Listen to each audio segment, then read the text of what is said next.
Hello student, कक्षा 12th के विद्यार्थी। मैं जनन स्वास्थ्य आपकी फर्स्ट यूनिट पर चर्चा कर रही थी। इसके पहले मैं कई सारे वीडियो जनन स्वास्थ्य से रिलेटेड जो इम्पोर्टेंट टॉपिक हैं 2025 यूपी बोर्ड को टारगेट करते हुए मैं आप लोगों को डाल चुकी हूँ। आज इम्पोर्टेंट टॉपिक हम medical termination of pregnancy MTP के बारे में पढ़ेंगे और दूसरा टॉपिक एमिनोसेंटेसिस है, उसके बारे में पढ़ेंगे। इस टॉपिक से इस साल जो पेपर हुआ था उसमें चिकित्सीय सागरता समापन एमटीपी से क्या तात्पर्य है, ये 2 नंबर में प्रश्न पूछा गया था। और इसी लेसन में मैंने आपको आईयूडी पढ़ाया हुआ है, इंट्रा यूट्राइन डिवाइस, जिस पर मैंने कल चर्चा की थी वीडियो में। तो इसका पूरा नाम लिखना था। आईयूडी क्या है, तो इंट्रा यूट्राइन डिवाइस, अंतःगर्भाशयी यंत्र। ये मैं आप लोगों को विस्तार से पढ़ा चुकी हूँ। 1 नंबर में ये आया था, 2 नंबर में ये प्रश्न आया था और आज मैं जो वीडियो लेकर आई हूँ उसमें आपका तीसरा जो टॉपिक है वो 3 नंबर में प्रश्न पूछा गया था, जिसमें निम्नलिखित पर संक्षिप्त टिप्पणी लिखी, जैव सूचना विज्ञान और एमिनोसेंटेसिस। ये आपको 1.5 नंबर में करना था। तो इस तरीके से 4.5 नंबर के प्रश्न इस टॉपिक से पूछे गए थे। एमिनोसेंटेसिस या उलवेदन, ये इस टॉपिक में मैं आज विस्तार चर्चा करूँगी। ये 3 प्रश्न आपके इसी वर्ष जो यूपी बोर्ड का पेपर हुआ था 2024 का, उसमें ये प्रश्न पूछे गए थे। तो आइए देखते हैं इन टॉपिक से इस साल भी कौन से प्रश्न बन सकते हैं या ये प्रश्न हो सकता है रिपीट भी हो जाए। आइए देखें। इंपॉर्टेंट टॉपिक चिकित्सीय सागरता समापन, जिसका कभी कभी हिंदी आता है, जैसे कि अभी मैंने जस्ट पेपर में दिखाया है आपको। एमटीपी पूछा गया है कि एमटीपी क्या है, ये दिया गया है। तो एम से मेडिकल, टी से टर्मिनेशन और पी से प्रेगनेंसी। हिंदी में चिकित्सीय सागरता समापन। अब चिकित्सीय सागरता समापन होता क्या है, गर्भावस्था पूर्ण होने से पहले जो टाइम पीरियड मानव का होता है 9 माह है, उसके पूर्ण होने से पहले स्वैच्छिक रूप से गर्भ के समापन को, ये गर्भ है लिखा हुआ है, समापन को चिकित्सीय सागरता समापन medical termination of pregnancy MTP कहते हैं। स्वैच्छिक का मतलब हुआ कि जिस माँ की कोख में बच्चा है उसकी स्वीकृति होनी चाहिए, उसके साथ कोई जोर जबरदस्ती ना की गई हो। तो गर्भावस्था पूर्ण होने से पहले स्वैच्छिक रूप से गर्भ के समापन को चिकित्सीय सागरता समापन या एमटीपी कहते हैं। अब ये क्यों करवाई जाती है? यह अनचाही सागरता से मुक्ति पाने के लिए किया जाता है, जो लापरवाही से किए गए असुरक्षित यौन संबंधों या मैथुन के समय गर्भ निरोधक उपायों के असफल रहने या बलात्कार जैसी घटनाओं के कारण होने वाली सागर्भता होती। सागर्भता का मतलब है स्त्री का प्रेग्नेंट होना। यह तकनीक 12 सप्ताह से पूर्व तक सुरक्षित मानी जाती है, मतलब 12 सप्ताह से पहले आप एमटीपी करवा सकते हैं, उसके बाद ये करवाना माँ के लिए खतरनाक साबित हो सकता है। इसे प्रेरित गर्भपात, इंड्यूस्ड एबॉर्शन भी कहते हैं। यह कार्य केवल योग्य चिकित्सक द्वारा ही कराया जाना चाहिए। भारत सरकार ने सन 1971 में इसके दुरुपयोग को रोकने के लिए कड़े प्रतिबंधों के साथ कानूनी स्वीकृति प्रदान की थी। तो एक प्रश्न यहाँ से आपका पूछा जा चुका है, भारत सरकार ने एमटीपी के लिए जो कड़े प्रतिबंध बनाए हैं या कानूनी स्वीकृति कब दी है? तो 1971 में। इन प्रतिबंधों का मूल उद्देश्य गैरकानूनी और मादा भ्रूण हत्या को रोकना है। कई बार क्या होता है, माता पिता अनचाही गर्भ प्रेगनेंसी के लिए जाते हैं, लेकिन वो मादा कोख में होने के कारण उसका एमटीपी कराना चाहते हैं, जिसके कारण जो लिंग अनुपात है वो लड़का और लड़कियों का जो अनुपात है वो लड़कों का अनुपात ज़्यादा है और लड़कियां उस तुलना में कम हैं। तो इस तरीके से घातक भी सिद्ध होता है। इसलिए सरकार ने इस पर कड़े नियम बना दिए और इस पर प्रतिबंध भी लगा दिए है। एमटीपी के उद्देश्य क्या है? एमटीपी का मुख्य उद्देश्य अनचाहे गर्भ का समापन है, बच्चा नहीं चाहिए तो उसका एबॉर्शन, जो असुरक्षित यौन संबंध, गर्भ निरोधक विधियों की असफलता, बलात्कार, कभी रेप भी हो जाता है, या गर्भाशय में पलने वाले शिशु में होने वाले रोग से माता या भ्रूण या दोनों की जान पर खतरा आदि दशाओं में अनिवार्य है। तो इस स्थिति में सरकार या जो भी कोर्ट होता है वो ऑर्डर कर सकती है कि हाँ आप एमटीपी करवा सकते हैं। अगर लिंग की जांच कराने के बाद आप एमटीपी करवाते हैं कि यदि माँ की कोख में बेबी जो है वो गर्ल है, अगर उसका आप एमटीपी कराएंगे तो ये कानूनी अपराध की श्रेणी में आएगा। दूसरा टॉपिक है उलवेदन, जो कि इसी साल 2024 में मैंने पेपर में आपको दिखाया, प्रश्न पूछा गया था।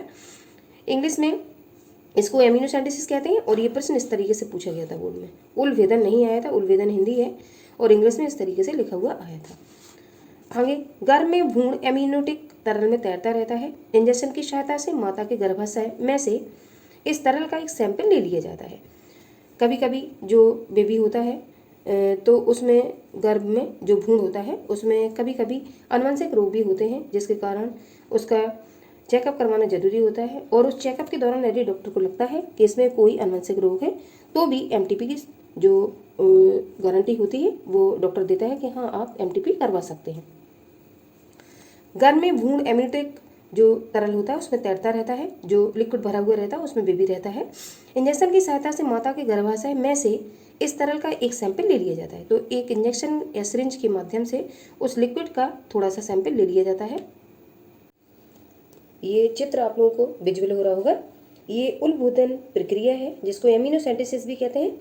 इसमें ये बेबी, ये जो आपको चारों तरफ से घिरी हुई झिल्ली दिख रही है अपरा है, इसको हम प्लेसेंटा कहते हैं। इसी में बेबी बंद रहता है। और ये जो आपको दिख रहा है ब्लैक कलर का, ये उल्ब गुहा है, इसी में लिक्विड भरा हुआ रहता है।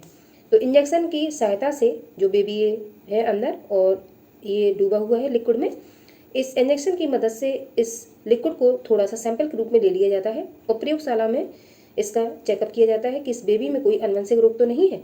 आनुवंशिक रोग अगर लगता है कि है डॉक्टर को, और ये जो जांच होती है वो लिंग गुणसूत्र के आधार पर की जाती है, तो डॉक्टर एमटीपी कराने के लिए स्वीकृति देता है। तब कोई भी दंपति एमटीपी करा सकता है।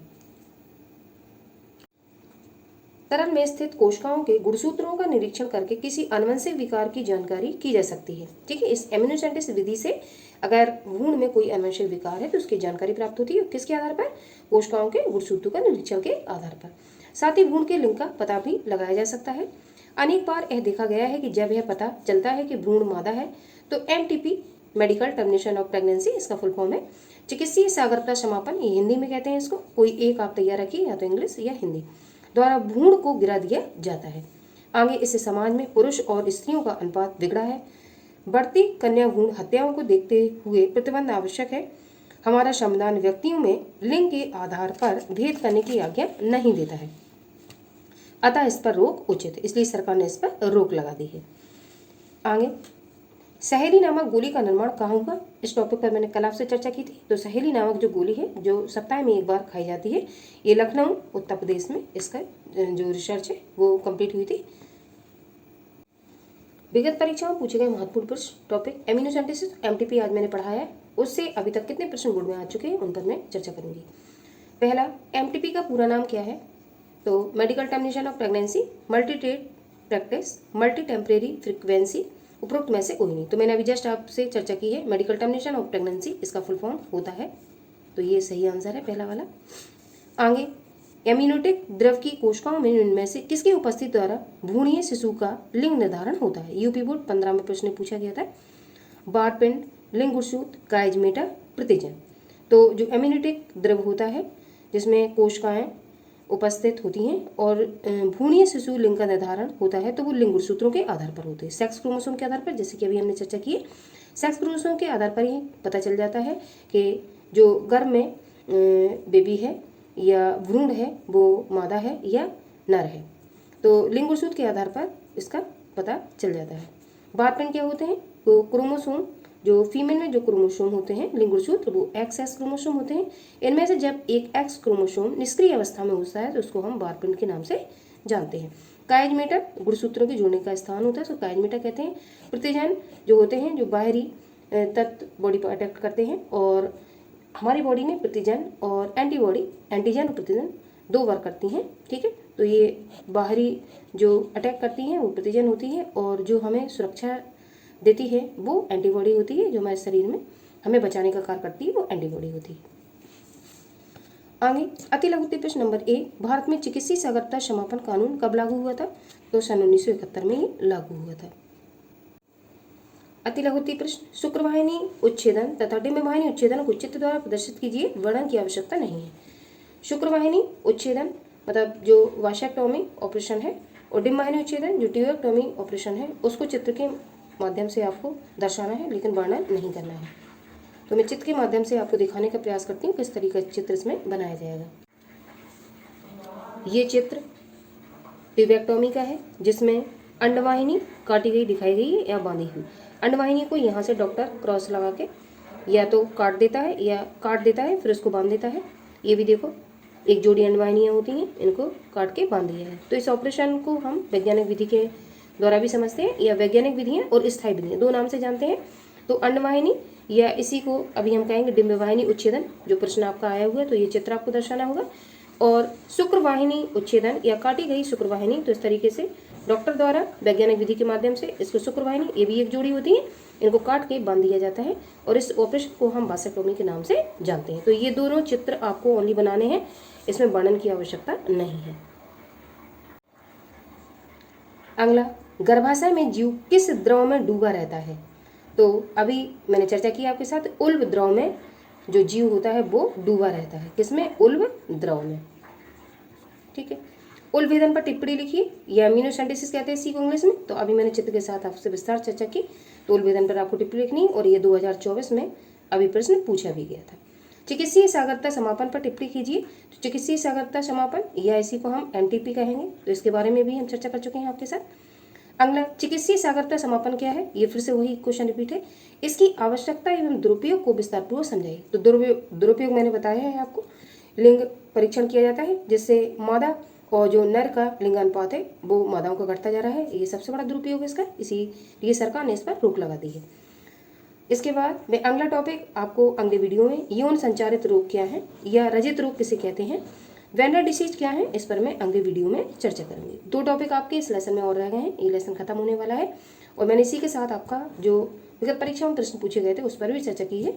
तो ये आपका ज़्यादा वर्क इसमें नहीं रह गया है, ये लेसन आपका जस्ट फिनिश हो जाएगा कल या परसों में, तो ये आपका एक लेसन तैयार हो जाएगा। इससे बहुत सारे प्रश्न आपकी बोर्ड परीक्षाओं में इस बार भी पूछे जाएंगे, और इससे 1-2 प्रश्न रिपीट भी हो सकते हैं और कुछ नए प्रश्न भी आपको इसमें देखने के लिए मिलेंगे। इसके बाद में अगला टॉपिक जो आपको पढ़ाऊंगी यौन संचार रोग, इससे इस साल कोई प्रश्न नहीं आया था, तो हो सकता है आपको इनसे कोई प्रश्न मिले।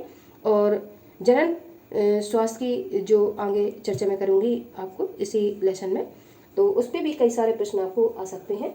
जो निसंतान दंपत्ति हैं वो कैसे संतान उत्पन्न कर सकते हैं, और कौन कौन सी वो विधियाँ हैं जिनके माध्यम से निसंतान दंपत्ति माँ बाप बन सकते हैं। तो वो टेस्ट ट्यूब बेबी, ठीक है, उसके बारे में आपको इसमें पढ़ना है। ZIFT क्या है, GIFT क्या है, बहुत सारे प्रश्न इससे बनेंगे। सरोगेट माँ क्या है, तो वो सारी आपको जनन जो विधियाँ हैं, जनन प्रौद्योगिकी विधियाँ हैं, उन पर मैं विस्तार से चर्चा आपके साथ करूँगी।